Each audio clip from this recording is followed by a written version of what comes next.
Hi friends, welcome to bio earn. আজকে আমি আলোচনা করব ক্লাস 10-এর থার্ড চ্যাপ্টারে অর্থাৎ বংশগতি ও কয়েকটি সাধারণ জিনগত রোগ এই চ্যাপ্টারের মধ্য থেকে থ্যালাসেমিয়া রোগের ডিটেলস আজকে আলোচনা করব। তোমরা দেখে থাকবে বা শুনে থাকবে মোটামুটি থ্যালাসেমিয়া রোগ সম্পর্কে। এই যে দেখো, এখানে দুজন শিশুকে দেখানো হয়েছে। একটা বাম দিকেরটা, এটা হচ্ছে স্বাভাবিক একজন সুস্থ শিশু, অপরদিকে একজন থ্যালাসেমিয়ায় আক্রান্ত শিশু। এখানে দেখতে পাচ্ছ দুজন শিশুর মধ্যে অনেকটাই পার্থক্য রয়েছে, আর তাদের এই পার্থক্যের জন্য দায়ী হচ্ছে জিন। এটি একটি মারাত্মক রোগ, এর জন্য অনেক শিশু মারাও যেতে পারে। এই ভিডিওতে আমি আলোচনা করব এই থ্যালাসেমিয়া রোগের কারণ কি, লক্ষণ কি কি দেখা যায়, আর কিভাবে একটা জেনারেশন থেকে অপর জেনারেশনে সঞ্চারিত হয়। চলো তাহলে প্রথমে দেখে নিই থ্যালাসেমিয়া কোথা থেকে এসছে। এই শব্দটা এসছে দুটি গ্রিক শব্দ থেকে। একটা হচ্ছে থ্যালাসা, যার অর্থ হচ্ছে সমুদ্র, আর এমিয়া, যার অর্থ হচ্ছে ব্লাড বা রক্ত। এটা ভূমধ্যসাগরীয় যে সমুদ্র রয়েছে, সেই ভূমধ্যসাগরীয় সমুদ্রের তীরবর্তী দেশগুলিতে প্রথম এই রোগটা ধরা পড়ে, এবং এই দেশগুলোতে এই রোগের প্রকোপটা বেশি দেখা দেওয়ায় এই ধরনের নামকরণ দেওয়া হয়েছে, অর্থাৎ থ্যালাসেমিয়া দেওয়া হয়েছে। তবে পরবর্তীকালে অন্যান্য অঞ্চল থেকেও এই রোগটির হদিশ পাওয়া যায়। ঠিক আছে, আমাদের প্রিয় ভারতে যে জনসংখ্যা রয়েছে তাদেরও এই রোগে আক্রান্ত রোগীর সংখ্যা খুব কমই নয়, মোটামুটি বেশ ভালোই রয়েছে। এভাবে ভূমধ্যসাগরীয় অঞ্চল এবং দক্ষিণ পূর্ব এশিয়া প্রায় 20-30% লোক এই রোগের শিকার হয়। তাহলে দেখো, থ্যালাসেমিয়া হলো এমন এক ধরনের বংশগত রোগ যার কারণে মানুষের হিমোগ্লোবিনের যে উৎপাদন সেখানে ত্রুটি দেখা দেয় বা ঘাটতি দেখা দেয়। হিমোগ্লোবিনের পরিমাণ কমে যায়, আর এর জন্য কোনো কোনো রোগীর মৃত্যুও ঘটে। আর এটা একটা জিনঘটিত রোগ হয়, তার জন্য এই রোগটা শৈশবেই ধরা পড়ে যায়। ঠিক আছে, যেহেতু থ্যালাসেমিয়াতে হিমোগ্লোবিনের পরিমাণ কমে যায়, সেজন্য অনেক সময় নির্দিষ্ট সময় অন্তর রোগীকে রক্ত দেওয়া হয়, দিয়ে তাদেরকে বাঁচিয়ে রাখা হয়। তবে যতদিন রোগীকে রক্ত দেওয়া হবে তারা কিন্তু ততদিনই বাঁচবে। আরও দেখা গেছে, যখন এই রোগটা খুবই মারাত্মক হয়, অর্থাৎ এর প্রকোপটা যখন খুবই বেশি হয়, তখন শিশু মাতৃগর্ভেই মারা যায়। আর এই ধরনের ঘটনাকে বলা হয় হাইড্রপস ফিটালিস। ঠিক আছে, এখন আমি তোমাদের প্রথমে আলোচনা করব এই রোগের কি কি লক্ষণ দেখা যায়, তারপরে এদের কারণ আর এদের প্রকারভেদ আলোচনা করব। প্রথমে আমরা দেখে নিই তাহলে এর কি কি লক্ষণগুলো রয়েছে। প্রথমত, আগেই বলা হয়েছে এদের অ্যানিমিয়া হয়, অর্থাৎ থ্যালাসেমিয়া রোগীদের ক্ষেত্রে আরবিসি এবং হিমোগ্লোবিনের উৎপাদন কমে যায়। আর এগুলো তো আমাদের রক্তের মেন উপাদান, অর্থাৎ রোগীর শরীরে রক্তের অল্পতা দেখা দেবে, অর্থাৎ যাকে আমরা রক্তাল্পতা বা অ্যানিমিয়া বলে থাকি। ঠিক আছে, আর এটা হওয়ার ফলে কি হয়? এটা হওয়ার ফলে আমাদের শরীরে অক্সিজেনের ঘাটতি দেখা যায়, কারণ আমরা জানি অক্সিজেন আরবিসির মাধ্যমে প্রবাহিত হয়। তারপর দেখো, এখানে আর একটা যে লক্ষণ দেখা যায় সেটা হচ্ছে অতিরিক্ত আয়রন বা লোহা জমা হয় দেহের বিভিন্ন অঙ্গে। দেখো, আমরা আগেই বলেছি যে থ্যালাসেমিয়া রোগীদের অ্যানিমিয়া হয়, তার জন্য এদের বারবার রক্ত দিতে হয়। তাছাড়া দেখা গেছে আরবিসি খুব তাড়াতাড়ি নষ্ট হয়ে যায়, অর্থাৎ নর্মাল আরবিসি তার গড় আয়ু কত? 120 দিন হয়, কিন্তু এক্ষেত্রে যে আরবিসিগুলো থাকে তাদের ক্ষেত্রে গড় আয়ু 50-60 দিন হয়ে যায়। এর জন্য রোগীর দেহে বিভিন্ন স্থানে লোহা হিমোসিডারিন রূপে জমা হতে থাকে। ঠিক আছে, লোহা সিম্পলি লোহা রূপে বা আয়রন রূপে জমা হয় না, লোহা হিমোসিডারিন রূপে জমা হয়। আর অত্যাধিক লোহা জমতে থাকলে হৃৎপিণ্ড, যকৃৎ, বিভিন্ন অন্তঃক্ষরা গ্রন্থি এদের কার্যের ব্যাঘাত ঘটে। তারপরে আর একটা যে লক্ষণ রয়েছে সেটা হচ্ছে হাড়ের অস্বাভাবিক গঠন, অর্থাৎ আমাদের শরীরে যে মেন স্ট্রাকচার অর্থাৎ হাড়, সেখানে অস্বাভাবিক গঠন দেখা যায়। তোমরা জানো এটা আমাদের শরীরের রক্ত কোথায় উৎপন্ন হয়? রক্ত উৎপন্ন হয় আমাদের হাড়ের যে অস্থিমজ্জা রয়েছে, বোন ম্যারো রয়েছে সেখানে। যেহেতু এই রোগে খুব কম পরিমাণে হিমোগ্লোবিন উৎপন্ন হয়, তার জন্য বোন ম্যারো, যেটাকে অস্থিমজ্জা বলা হয়, তার আয়তন বাড়াতে থাকে। কেন বাড়ায় না? যদি বেশি পরিমাণে হিমোগ্লোবিন তৈরি হতে পারে। এইভাবে তারা তাদের আয়তন বাড়াতে থাকে। আর এই জন্য হাড়গুলো প্রধানত যে করটি আর মুখমণ্ডলের হাড়গুলো রয়েছে সেগুলো তাদের প্রস্থে বৃদ্ধি পায়, আর এই কারণেই হাড়ের ভঙ্গুরতা বেড়ে যায়। এটাকেই বলা হচ্ছে হাড়ের অস্বাভাবিক গঠন। ঠিক আছে, তারপরে দেখো এখানে বলা হচ্ছে প্লীহা ও যকৃতের অতিবৃদ্ধি দেখা দেয়। কেন অতিবৃদ্ধি দেখা দেয়? প্লীহার মধ্যে জানো তোমরা আরবিসি এসে বিনষ্ট হয়, তার জন্য এটাকে বলা হয় প্লীহাকে বলা হয় আরবিসি এর কবরখানা। আর ওই যে আরবিসিগুলো বিনষ্ট হচ্ছে তার জন্য সেখান থেকে সেগুলো অপসারিত হয় না, সেখানে জমা হতেই থাকে, আর সেগুলো জমা হতে হতে তাদের আয়তন বৃদ্ধি করতে পারে, অর্থাৎ প্লীহার অতিবৃদ্ধি দেখা দেয়। আর এই ঘটনাকে বলা হচ্ছে স্প্লিনোমেগালি।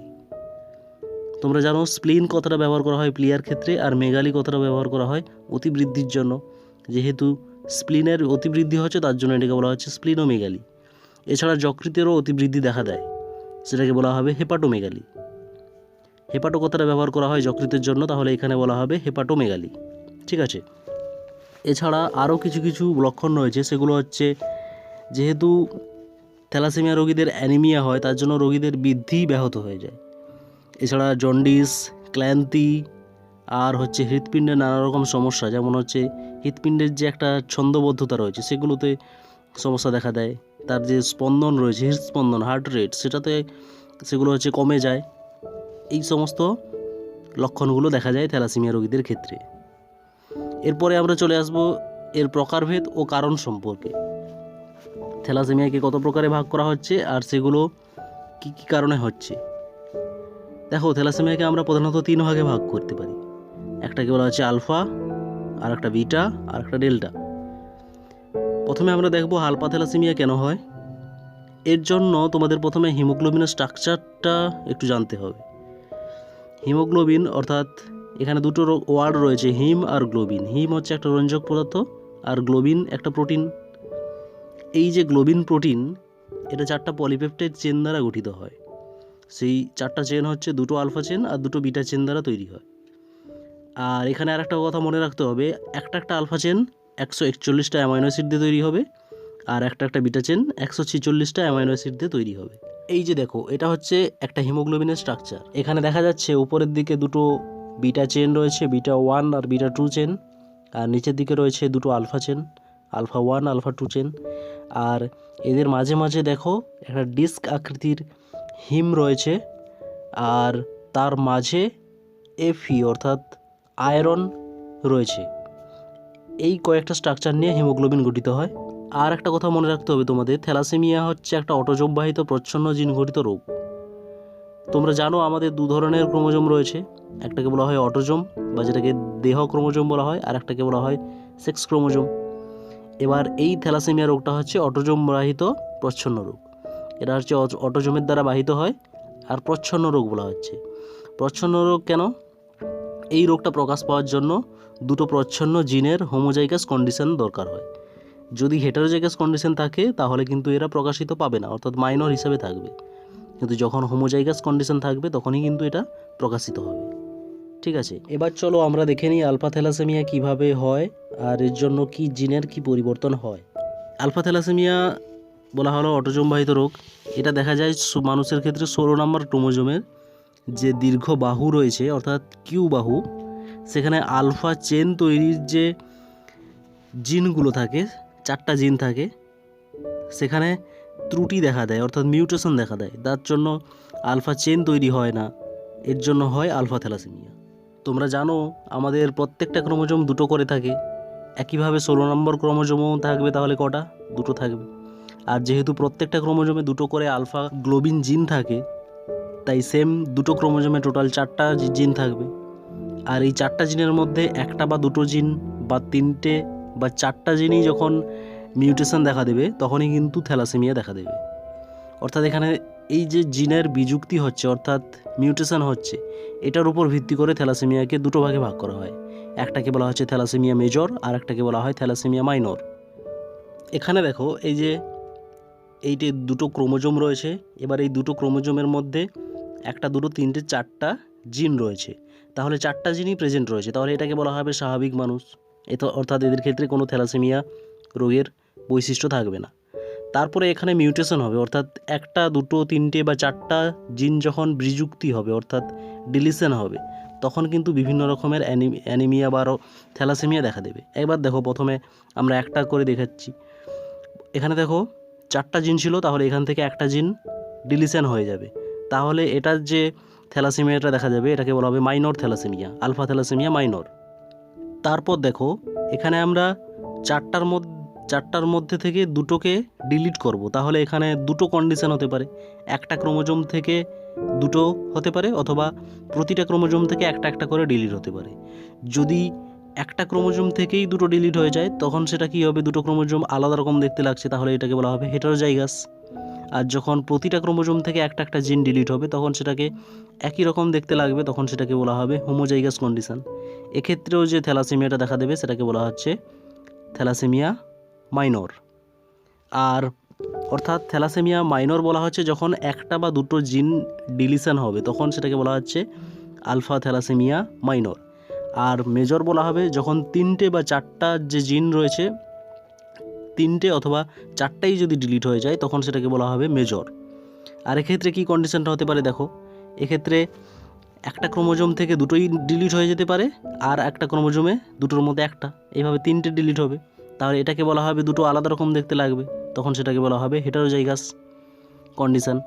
আর অথবা আর একটা কন্ডিশন হয়, দুটো জিন থেকেই দুটো অর্থাৎ 4টা জিনই ডিলিট হয়ে যাবে, তখন সেটা দুটো সেম দেখতে লাগবে, সেটাকে বলা হবে হোমোজাইগাস কন্ডিশন। এক্ষেত্রে যে থ্যালাসেমিয়া আলফা থ্যালাসেমিয়া মেজর হয়েছে, এক্ষেত্রে দেখা যায় শিশু মাতৃগর্ভেই মারা যায়, আর এটাকে বলা হচ্ছে হাইড্রোপসপিটালিস। এর আগেই বলেছিলাম, কি ক্লিয়ার তো? এখানে দেখো আরেকবার তোমাদের সংক্ষেপে বলছি, আলফা থ্যালাসেমিয়ার ক্ষেত্রে কি কি জিন বিন্যাস দেখা দেবে। একটা হচ্ছে স্বাভাবিকভাবে থাকবে, যখন সেখানে 4টা জিনই থাকবে। তারপরে দুটো ক্রোমোজোমের থেকে একটা জিন যদি ডিলিট হয় তখন সেটাকে বলা হবে মাইনর। তারপরে দুটো ক্রোমোজোমের মধ্য থেকে একটা ক্রোমোজোম থেকে দুটোই ডিলিট হবে, তখন সেটাকে বলা হবে হেটারোজাইগাস কন্ডিশন, সেটাও হবে মাইনর।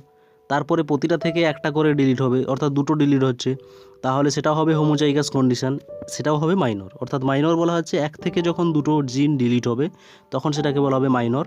আর মেজর বলা হবে যখন 3 থেকে 4টা জিনের ডিলিটশন হবে তখন সেটা হবে মেজর।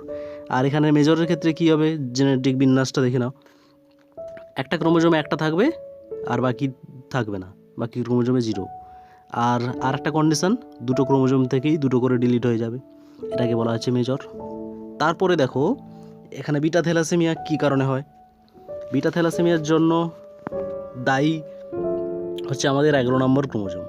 সেই 11 নম্বর ক্রোমোজোমের পি বাহু অর্থাৎ ছোট বাহুতে যে বিটা গ্লোবিন তৈরির জন্য জিনগুলো রয়েছে সেই জিনের মিউটেশন হয়, তার জন্য বিটা গ্লোবিন তৈরি হবে না, বা যদিও তৈরি হয় সেটা কম তৈরি হবে, সেটাকে বলা হচ্ছে বিটা থ্যালাসেমিয়া। আবার এটাও দু ধরনের হবে, একটাকে বলা হবে বিটা থ্যালাসেমিয়া মেজর, আর একটাকে বলা হবে বিটা থ্যালাসেমিয়া মাইনর। এক্ষেত্রে বিটা থ্যালাসেমিয়া মেজরটাকে আর একটা নাম দেওয়া হয়েছে কুলির অ্যানিমিয়া বলা হয়।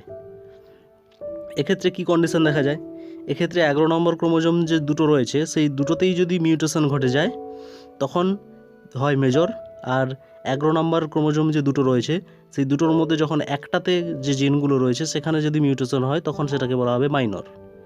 ঠিক আছে, তারপর দেখো এখানে বিটা থ্যালাসেমিয়া মেজরকে বলা হচ্ছে কুলির অ্যানিমিয়া। এটা কি কুলির অ্যানিমিয়া বলা হয় কেন?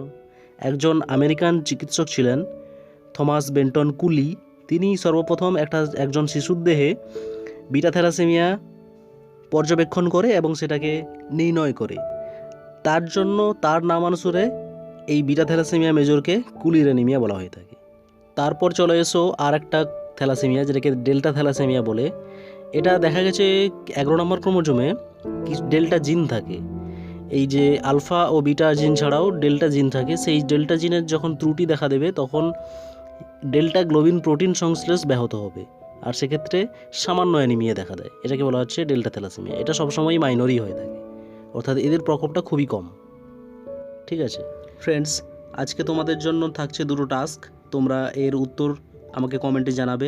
প্রথম প্রশ্ন হচ্ছে আরবিসি এর কবরখানা কাকে বলা হয়, আর সেকেন্ড প্রশ্ন থ্যালাসেমিয়া রোগীদের ক্ষেত্রে লোহা কী হিসাবে সঞ্চিত হতে থাকে?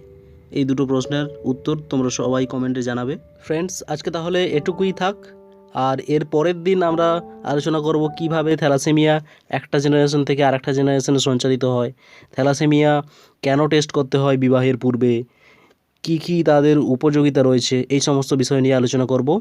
ততক্ষণে তোমরা পড়তে থাকো, আর যদি কোনো প্রশ্ন থাকে তাহলে অবশ্যই কমেন্টে জানাও। অল দ্য বেস্ট, দেখা হবে আবার পরের ভিডিওতে।